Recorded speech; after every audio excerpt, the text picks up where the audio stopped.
Alright, so about a month ago, I did an oil change on my Cherokee, and I shut the hood, and I ran it for a bit, just to get the oil to, the whole engine to cycle it.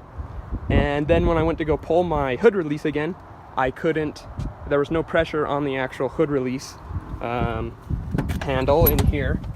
It would just come, and there was no, essentially it felt like it was attached to nothing. So I thought I had originally snapped my cable just by shutting the hood, which was, I assume it's an old cable, about 20 years old. So, you know, it can pull through, fray the wire, whatever. So the way to get into a Cherokee who has a stuck hood is through the headlights. And what you'll want to do is you'll want to first pull off this outer plastic ring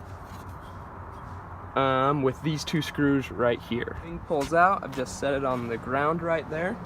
And then next what you'll want to do is you'll want to pull out the whole headlight assembly, which will be the two screws up here and the two screws down below, with this guy on the side that adjusts the cant of the light horizontally. Right. So I misspoke first time. This screw is a part of two other screws that keep this, whatever you want to call this guy, this backdrop to the headlight housing. Once you remove those four screws, you'll have this outer ring, this set ring for the headlight housing. It comes straight off. Just set that on the ground. Jeep kind of looks like Glenn from The Walking Dead. So what you'll want to do next is just pull these screws. They're Torx head screws, and these adjust the cant up and down for your headlight, how high and how where it points horizontally.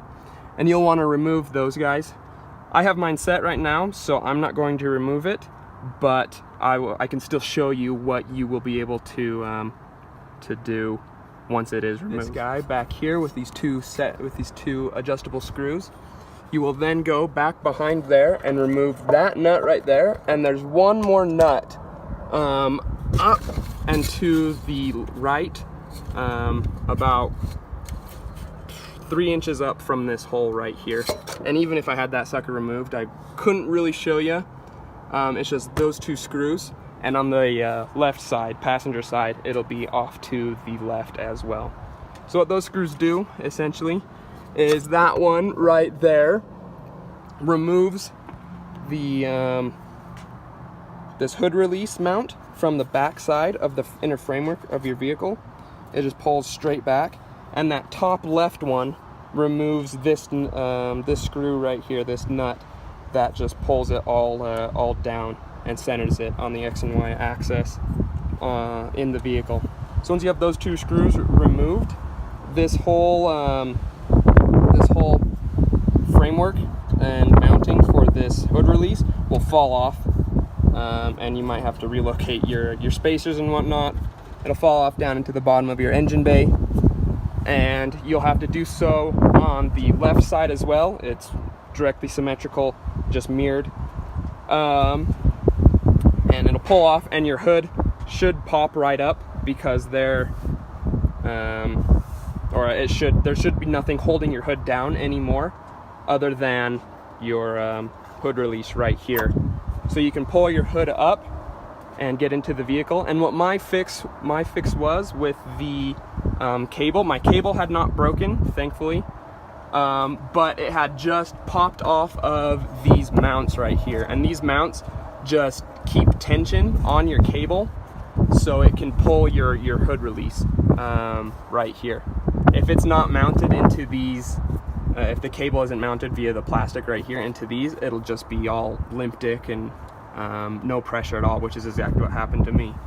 So just make sure that part is seated correctly in there, if you can see that, and there is proper tension, just like a bike brake or whatever,